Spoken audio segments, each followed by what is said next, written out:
Well, it's great to see everyone again. I'm Mike Toussaint. I'm an analyst at Gartner. I'm the lead author on the Wired and Wireless Magic Quadrant, and I'm here to deliver the message that the network is dead. Now, that's an interesting message to bring, that I'm at a networking company with an audience full of networkers. But I wanted to really express the gravity of where we are today. It is so great to see everyone, the faces, back in person after all that we've all been through. But everything has changed, and COVID, the pandemic, has been both the worst thing and the best thing at the same time. And we're going to talk through that because it's changed our expectations of everything. It's been bad because most of us have lost loved ones. It's affected us. But in the same token, it's been the most prolific driver of digital transformation for business. And at that core transformation is the network. And ultimately, the network as you know it can't support the way forward. The network is dead. And for those of you who admitted to still have 3650s and 2960s on your network, this resembles a lot of the networks we see today. It's interesting, I've always been in networking throughout my entire career, and if we look at the state of the network, it's manually configured. It's hard. It's going to do one thing. It's going to give you connectivity. And when you think about it, the network wasn't really made to do a lot of other things besides provide connectivity. So it's always interesting when anytime you do a network project, at the end of the network project, you get everything connected, and you can ping everything, and you're done.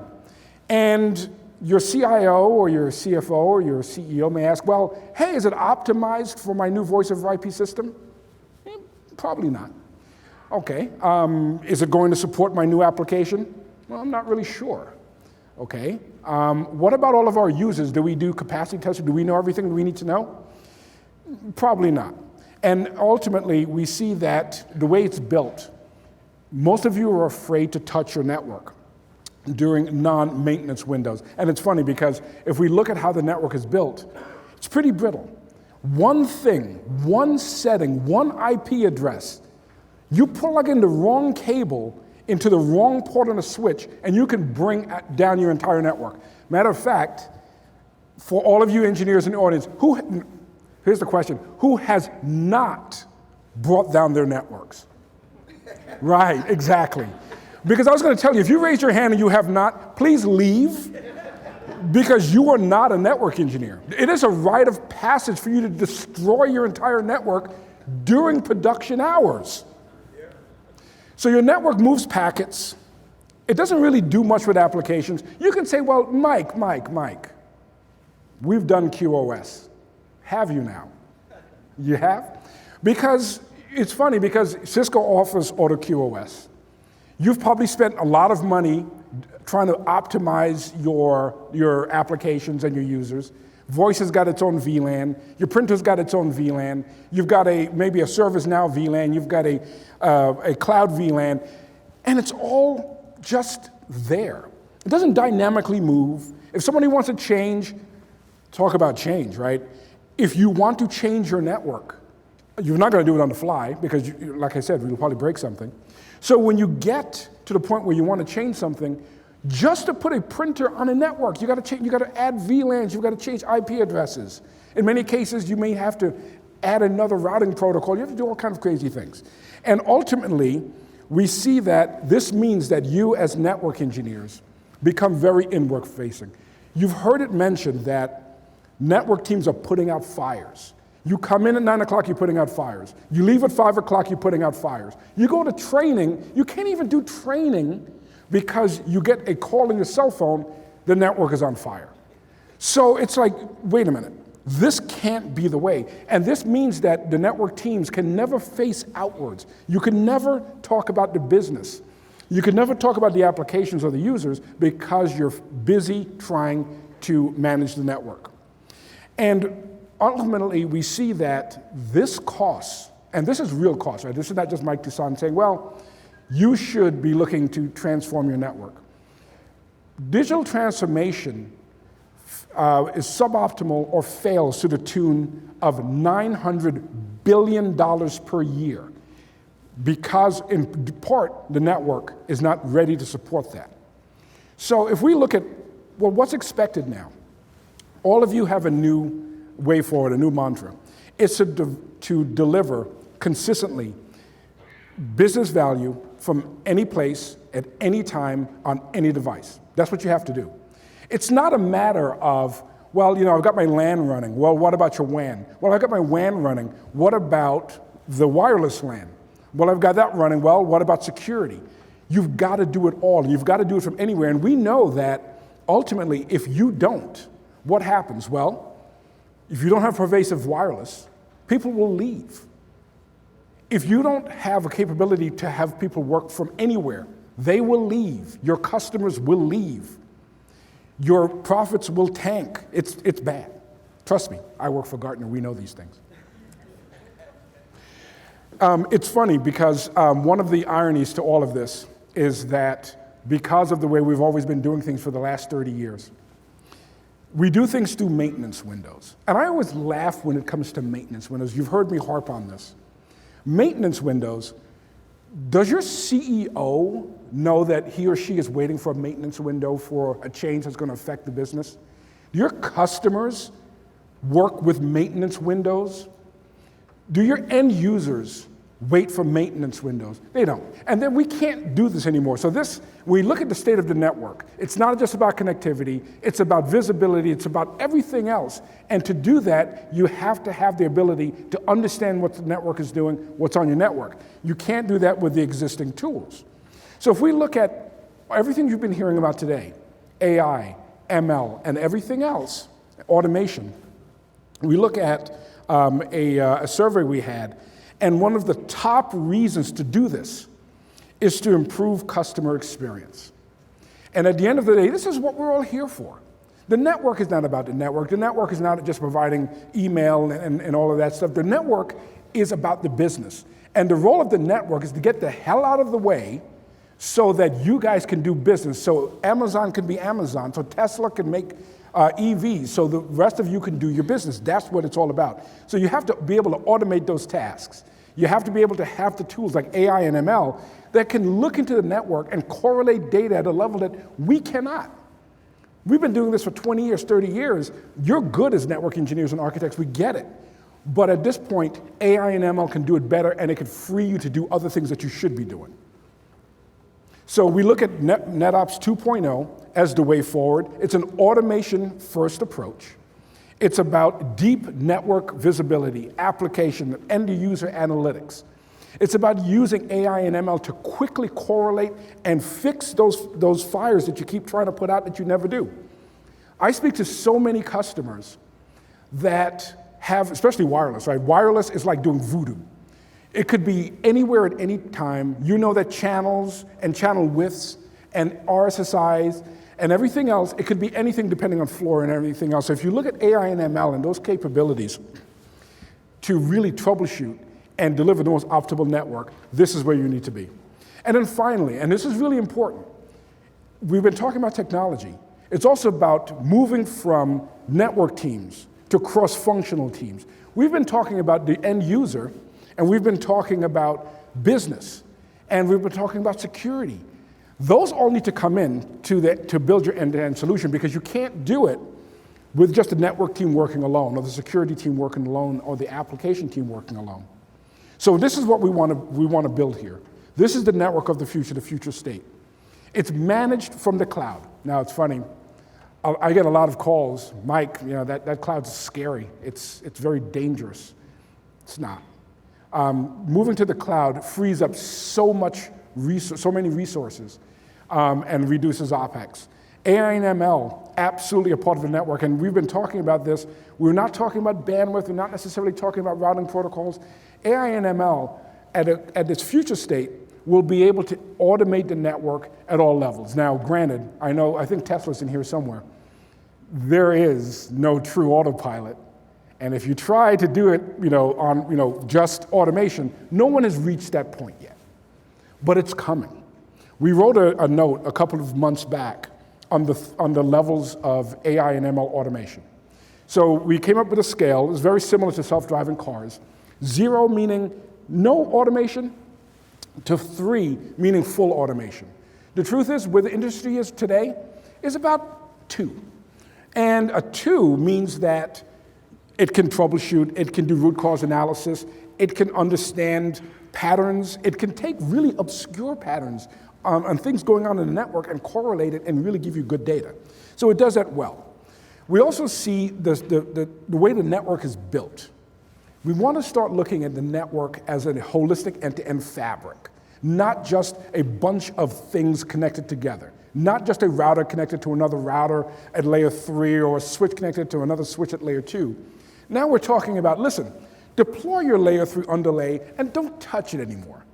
Work with the layer 2 overlay, and that's where your automation, that's where the magic can take place. So start looking at your network in a different way, and that also gives you that capability for agility to move between automation for VLANs, and you no longer need to be locked in for static connections and separations, but that is the future of networking. But there's definitely a trap. New skills are required. You've heard a lot of talk about APIs, and it's true. APIs are required, understanding Python, understanding REST, understanding programming. It's coming. As a network engineer all of my career, I don't know how to program, and that will make me obsolete. So ultimately, this is the way forward. You're definitely going to have to, retrain, reskill, but that means that you're freed up to do other things and makes you more valuable. So in conclusion, the network I'm talking about today, in 2022, is the network that you should, I'm going to rephrase that, not should, must have by 2025 if you're going to survive. And it's going to be sink or swim. So ultimately, the network renaissance is here. This stuff really works. It's not back in the day when you're trying to glue stuff together or it really wasn't real networking. This is real. And that means that you have to start procuring things now. You want to begin with the business use case. I wasn't really talking a lot about roll up our sleeves, let's talk about technology, because we're not there yet. Let's talk about your business requirements. Let's talk about why you need it. Then we can build the technology use case after that. That's where you define the technology use case, and then what's most important is when you get this all together, a robust proof of concept is absolutely mandatory. Don't take my word for it that this stuff works. Don't take Sujay's word for it. Don't take Sudhir's word for it. Pocket. Lab this up. Make them prove that this stuff works. Whether it's Juniper or Cisco or anyone else, you want to make sure that they're showing, put their money where their mouth is.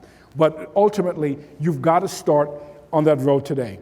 This is your North Star, and by 2025, you're going to be there. But it's hard, right? We've all been trained in a certain way. We've all come to certain expectations. But we think that ultimately, the way forward is the network at the core of business. And this means, I'll end this on a note, that finally, as network engineers, we can hold our heads up high. Now we're no longer, or you shouldn't be, relegated down to a room in the basement. We are actually at the core of business. We should have the funding that shows that we're at the core of business, because at this point, if you don't, you're going to run into all kinds of issues. So, thank you, Mike.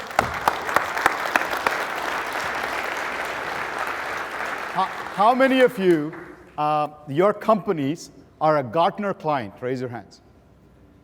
Wow, only maybe 10, 15 of you.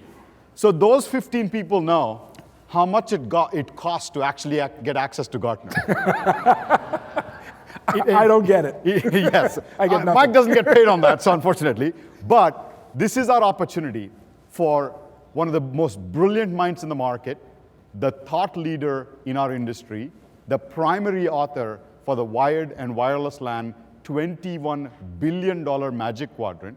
This is our opportunity to ask questions for free, right? So we intentionally left about 10, 15 minutes for us to ask questions of Mike. So for every question, has to be good, maybe, every question, we'll give away Marvis speaker plus a couple of other tchotchkes. So if you have a question, please come up to the mic and stand up. For everybody that's not tired and sleeping, please walk to the mic, and we'll have a few questions. But Mike, I'll start with maybe a couple. First of all, your closing slide. Vision 2025, phenomenal. You said the network has to be about user experience, has to have AI, and we have to upskill and start with API and finish with the POC. Sounds great. Where do people start? What do you tell people? God, I have all this existing network that I can't wave a wand. Where do I start? Yeah, and this is why it's really important to understand what you're trying to do. I get a lot of calls at Gartner, and they send me over a bill of materials. Hey, I've got 100 switches. They're all 10 gig. It runs OSPF. Is this the right bill of materials? I have no idea if the right bill of materials.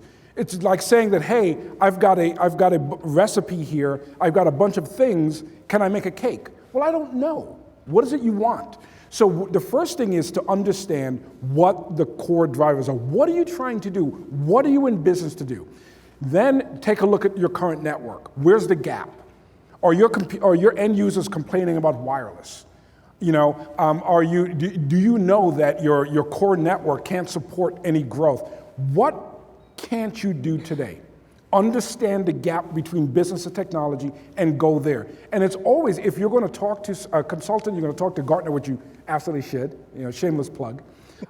You definitely want to come to us with a business case. I can't tell you how few customers have a mature business case done. They're still building this out as a technology endeavor when, again, remember, the role of the network is to get the hell out of the way of the business so they can do what they need to do. So let's come with a business case, let's understand where you are today, and then let's build a walk, run, fly path forward. Let's start walking today. It doesn't make a difference that you're still running 3650. I'm not even running that at home, so you got, wow. But it's best to say that, listen, we're beginning to walk, and we're walking in the right direction, than not walk at all. So it's a hard journey. The longest journey begins with the first step, and that first step is the hardest. Awesome. And I think the next one, oh, sorry, question. Yes, sir. Please stand up. The question I have is related to that migration. Actually, the slide you showed at the very beginning, up is not good. A lot of senior leadership on the business side consider up to be good. Yeah, absolutely. Or exactly, up is good enough. Yep. Because good costs money. Yep. Up doesn't cost money. Yep. If you guys keep it up or we fire you, so okay, it's all up. Yeah. So the question I have is, how do you win that argument? How do you present that in such a case, so that you can, convince the business that you can do this business better? Yeah. Just so you don't think. Okay, so I'll quit yelling here. Could you please introduce yourself? That's a great question. Introduce yourself, though. Introduce yourself. Oh, I'm sorry. I'm Jeff, actually. I'm with the Cosmos Resource Resident Engineer. Awesome. Thank you. Yep. So again, the question I have is, in the past, what I've done is what we call share the pain. I'll make it hurt for the business folks, and then they want me to fix it. But what's a good strategy going forward? Yep. Absolutely. So again, let's start with a non-technical conversation. I mentioned that the way you have to go forward with this is that up, while it used to be good enough, because that's all we could get. You were happy if you could just ping things. We're beyond that at this point. So as I said, look at the great resignation. If the users come in the office and your network sucks, they're going to quit. How much is that going to cost you? If your customers can't speak to the customer service reps, or your system is down and they go somewhere else, how much is that going to cost you? The point here is we need to stop being penny wise and pound foolish. We've got to start playing the long game. It's not just about little green blinking lights, and that's our definition of up. What's the definition of up now is that you're providing a great end-to-end experience and you're supporting the business the way it's supposed to be supported. Anything less, it's not the future.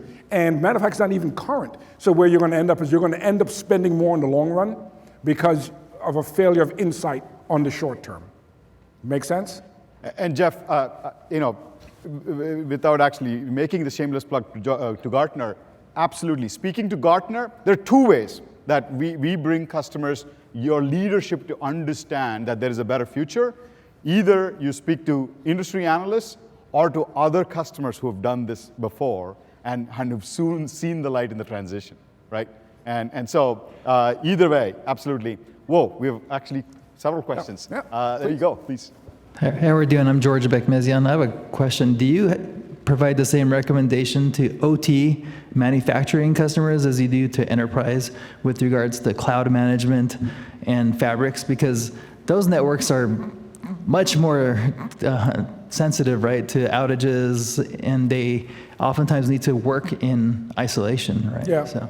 That's a great question. So the advice we're giving is not just for the enterprise. Now, granted, manufacturing networks have different requirements. There's different bandwidth requirements. But there's going to be more security requirements, right? Because if I can take over your PLC and do all kinds of crazy things, I can pretty much take over your network. So if you look at the security requirements on a manufacturing network, they're actually more stringent because you got a lot more headless devices. So if we even look at adoption for IoT, it's even more so on your side of the house than it is on the enterprise, because in the corporate space, we see far less IoT devices. You got a thermostat here, but you see more. So on yours, building out a fabric, really understanding, what those devices are doing, that's even more so. And yes, to your point, it's even more sensitive to outages. But remember, the point here is moving away from doing reconvergence if you're reconverging your routing protocol, or just spanning tree, or those other things. Being able to go to a fabric will give you more flexibility, more security, and it gives you a central point that you can manage from a policy standpoint. So all of the reasons that you should be doing this is even more amplified in your neck of the woods. Thanks. Fair enough. Robert Eubanks, thank you for your presentation today. A couple quick questions. I'm curious Gartner's stance on the global ramifications of the supply chain and how that affects the future growth into new networks that you talked about today. Yep. Wow. And I ask this to Sudhir all the time, what's the status of the supply chain? You can't make this up. It couldn't get any worse for network vendors or for any technology companies, right? Because if we look at, even though COVID, technically originated in, the APAC region, what we saw was that China had, only so many cases. So they were still open while we were closed. So that was something that when we got back up, we're saying, well, look, China is able to support us, and that whole region can support the supply chain. Well, they came into where now they're closing down and we're opening up. So all of those resources is problematic. Then you add to, and again, you can't make this up, you look at the war in Ukraine, and the two leaders of rare metals fighting each other, that too is going to slow it down. So whether it's pricing, whether it's supply chain, the new normal for us, take Ukraine out of the equation. What I would have told you if you had called me prior to the invasion in February was the new normal will be happy with 90 to 120 days with the current state of supply. With the war in Ukraine, now we're saying, look, 6 months, a year, that's probably the new normal until those two stop fighting, and then we can bring the supply chains back online. So it's going to really pretty much be nasty for at least another 2 years, 3 years before it gets better. So plan ahead. And to that point, I just wanted to add, Gartner advice on supply chain, and we just wrote a note what to do to the long lead times on wireless, on networking. Plan ahead, plan ahead, plan ahead. Those of you who do your budgets yearly, you better start thinking 18 months, 24 months down the line. I'd rather have you, and I'm sure Sudhir would rather have you, buy the stuff now, stick it on the dock. You call Sudhir and say, look, I don't want to put maintenance on this thing. He'll probably say, fine. I'm not going to charge you maintenance, just buy it, put it there, we'll put it in production, and we'll worry about that then. Then to be in a situation where you don't have the equipment, you have a new site opening up, people are moving in, and you're getting another call from your VAR telling you, well, it's probably going to be another 6 months. So plan ahead. On the supply chain note, there is a secret word. if you tell us you're ditching Aruba or shooting Cisco in the head, we will ship you APs tomorrow. So that's the secret handshake. So where is ML from University of Washington? He's in the building. He said, if you got me 1,000, there he is, 1,000 Wi-Fi 6E APs by the end of June, you know, we got a deal, and he's got 500 of them coming this week, and a few more later. We have magic, we can work with us, please. So that's where mine went. Ah, that's where yours went. We didn't tell you that. So I have kind of a comment to what you're talking about, the fabric. Please. My name's Ross, I'm from Data Endure. And I want you to kind of comment back on it. So you're talking about the fabric and what the network's doing, what the business needs are, right? The way I've always approached it is more, what's the application, and moreover, what's the workflow within the application for the certain departments, right? So how does HR use CRM versus accounting, right? Because those are two entirely different things, and that's how I design fabric, is saying, okay, what's the expectation of that application, and build requirement from there, because nobody has business requirements. They think they do by saying, I wanted to do these 6 things. That's a wish list, it's not requirements.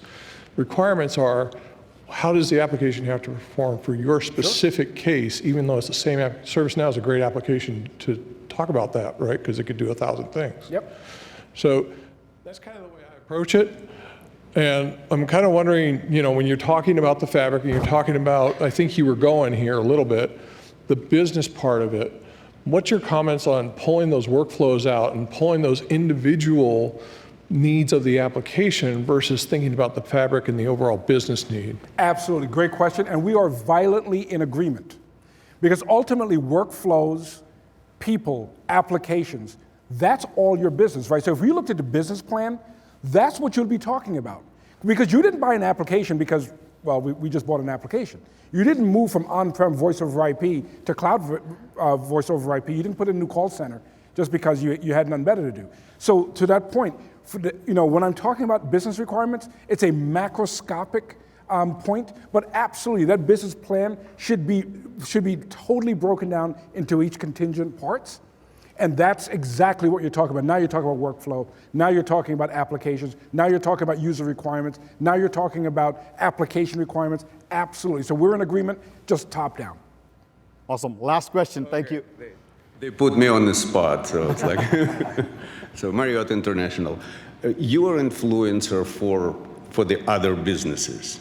So Gartner, as a product, I have like a personal question. How do you know that you are thinking outside of the box, and what is your control to make those recommendations? Yeah. You know, as an analyst, and I thank you for that question, we sit and we look at current states and what can be, what should be. And it's interesting because as a network engineer, and I'll tell you how I ended up at Gartner. I was a network engineer and we were having this really deep conversation on BGP timers. And I had this out-of-body experience.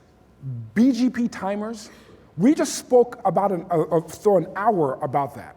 That's not what's important, right? So if we look at the contingent parts, I was thinking, listen, this is what it should be doing. These are the things that are needed, and these are the holes. And if, to the point we had earlier, constant thinking about the way we've always done things, that's always driven me crazy. When people say, hey, Mike, but that's the way we've always done it, I get like hives and I break out and start scratching. So from a Gartner analyst perspective, we get to think outside, and even so, we're encouraged to think almost too unconventionally. We have research that's called Gartner Maverick, where pretty much I can really go outside of the box. So it's about really understanding the current state of the market. When I feel that I've captured something that it's just not Googleable, it's something that's over and above that, then hopefully I've done my job. And when I speak to you guys, and I get, wow, we didn't consider that, we'll add this to our list, and I know we've done right.